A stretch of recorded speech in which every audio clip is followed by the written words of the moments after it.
Welcome back to Everything Whisky. I'm Callum, And I'm Sam. and today we're having a look at the Glenshiel blended Scotch.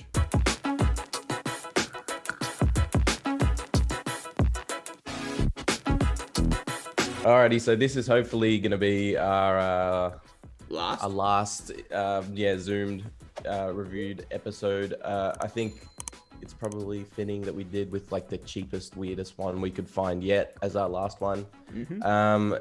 What's it called? Glenshiel? Glenshiel. I've never heard of it. I found it at Glenshiel. work. It's new at work. I don't have it in front of me. I've got to drinking another budget Scotch just for, context sake. But Yeah. you're going to be the one giving those unique notes because I have never even seen it before.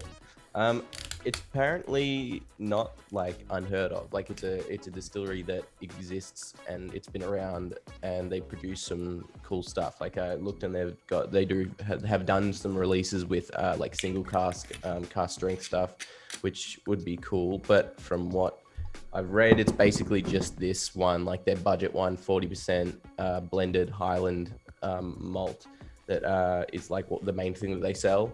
And a lot of the marketing around it is the typical perfectly blended.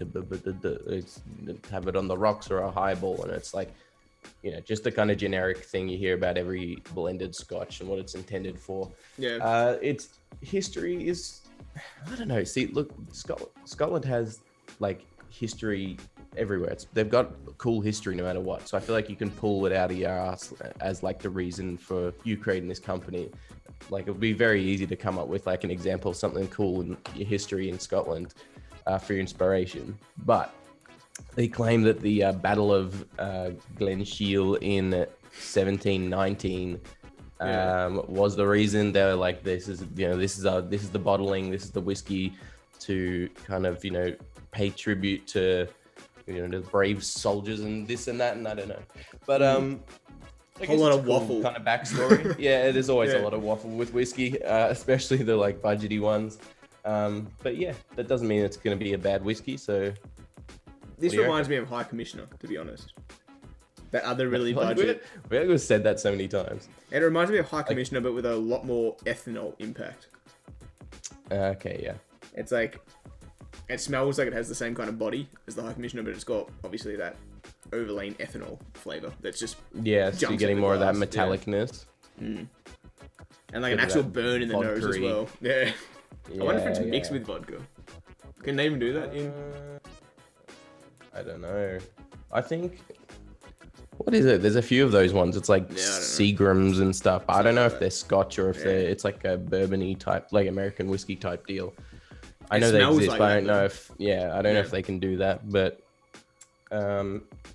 is it a age statement? Nah, it's nothing. It just No. Okay. Well, then It's that's probably why. it's There's probably some $40. really young. Yeah, but you can get Yeah. like some $40 12-year-old sometimes. So. yeah.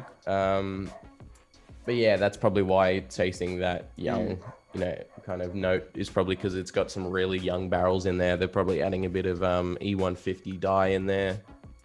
But that is not something I can say for sure because I have no clue because we really struggle to find any actual concrete like evidence kind of background information on the distillery and on the individual bottlings themselves. Yeah.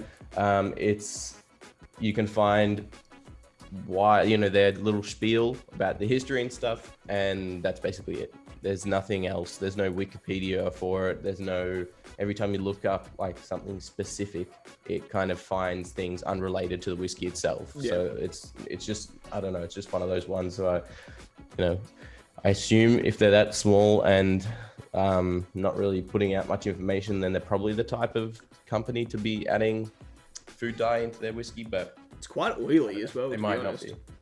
Is it? Yeah. And past the ethanol nose, there's like candied dark fruits and malt are the main things that stand out. Yeah. And honey. Like it seems like just a generic budget blend. Highland. Yeah. So it's like every other budget blend. It's very sweet, very thin, like kind of fake flavors, but you get that little bit of maltiness as well. Yeah, it's just very generic. Very generic, very well rounded. I can see why it is so cheap and popular from what I've read. Is there any harsh notes in it? Like anything spiky, or is it just Maybe that ethanol. There's like an ethanol twinge that might throw some people off, but it's not off-putting by any means.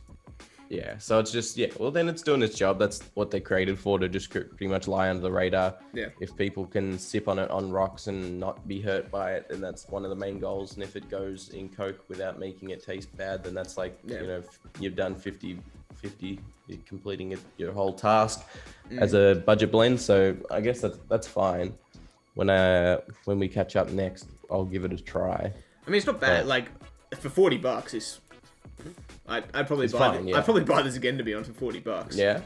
Do you reckon it's better than the High Commissioner? Slightly. I reckon it's on par with Johnny Red. It hasn't got the ashiness that Johnny Red has. It's got like it's like along those kinds of like the sweetness and the maltiness. Yeah. But it hasn't got that ash. I reckon we need to do some blind tasting with just budget scotches, like, because I don't know, like, I think I'm putting, like, I'm not being objective even when I'm like trying to be. Like, I know that I'm putting like some like judgments and opinions on like what the bottles look like and how much they cost and stuff like that. Like Johnny Red, I have like a bad connotation in my head, even though like when we tasted it, really was not bad at all. It was quite nice, actually. Yeah. I went into it with like in that state of mind though that it was going to be terrible. But yeah, I reckon we should try and see if we can actually pick them out and see which ones kind of end up where on our list, because I probably wouldn't be surprised if it changed every time we did that kind of blind tasting, because they are really hitting like a very similar kind of area of the flavor profile. I reckon that'd also be interesting because like definitely, if people are into like more their different budget, things, you'd notice that.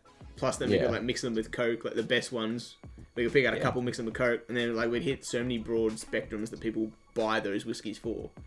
Yeah, so, like, exactly. Come out with, like, instead of reviewing cheap whiskey that is in a neat format that whiskey nerds like, but doing it for a budget whiskey where the purpose of it isn't to be drunk neat in the first place. Like, it would be better to use it, as he said, review it on the terms of its purpose instead of like looking at it as a whiskey nerd.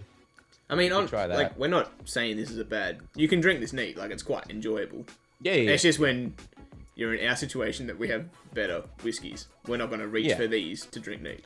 That's all we're saying. They're just one of those budget ones that they're totally fine. There's nothing wrong with them. They're just like not super interesting, I guess. I wonder if there's is there such a thing as a budget cask strength? They're like $50 or under, or would that be too expensive to make for them? Yeah, I don't think anyone's going to be selling a budget. If anyone knows of anything relatively cheap that's cask strength, let us know. Because I think if you were in Scotland or if you're in America, there'd be scotches and bourbons that would be budget and cask strength, or like nearly cask strength. Yeah. But not in Australia. Like we just don't get it. Those kinds of things. If you go up in proof, the price shoots up just the same. It's like for every 5% you get an extra $10 on your bill. So I don't know, I reckon it would just cost too much for a distillery. They'd lose so much more product. They would have to like ramp the pricing up, especially when they're paying all the taxes to get it here as well. Like Australia makes you pay through your teeth. So I doubt it, but I'll try it next time and hopefully it's not bad. You gave it thumbs up for a budget. Yeah, I mean, it's not bad. You can't go really wrong at all with this. Try it if you can find it. Try it. Yeah. Cheap, so might as well. Yeah. Exactly. Well, cool. Thank you very much for watching this episode of Everything Whiskey. I know it wasn't super interesting.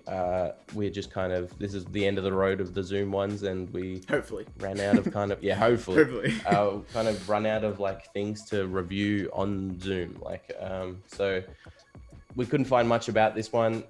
There was very little information about it, but if you've tried it, maybe you can let us know some stuff that that we couldn't find out about. If you've had this before, if you know more about it, let us know in the comments below.